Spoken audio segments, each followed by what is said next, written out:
पुणी थे एक रोमांचक कंटेस्ट मैच रे शेष बॉल 1 रन हारिला राजस्थान, जीतिला कोलकाता। 6 बॉल जीतिया दरकार थिला राजस्थान को 22 रन, हेले मात्र हेला 20 रन। जदि आपण कोलकाता की राजस्थान को भल पाती ताहले कमेंट करी गोटे सब्सक्राइब कर दियंतु। चलतु वीडियो स्टार्ट करिवा।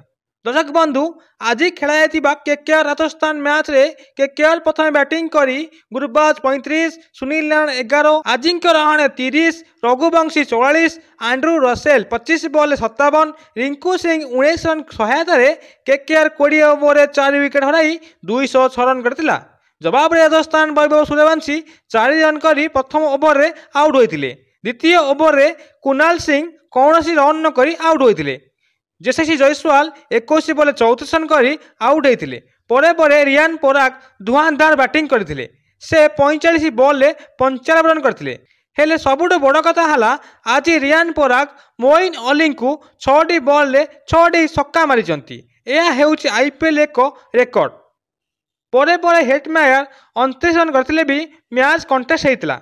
शुभम दुबे और जोफान आर्चर बैटिंग करथिले। शेष ओवर रे 22 रन दरकार थिला राजस्थान को। शेष ओवर को केकेआर वैभव नहीं आसीथिले बोलिंग। वैभव को छक्का 4 माड़ होइतिले भी 20 रन होइतिला। शेष ओवर रे दरकार थिला मात्र 1 बॉल 3 रन, हेले शेष बॉल हेला 1 रन, जहाँ फल कि यही मैच को केकेआर 1 रन रे जीति नेला एवं राजस्थान मैच को कंटेस्ट करी हारिगला।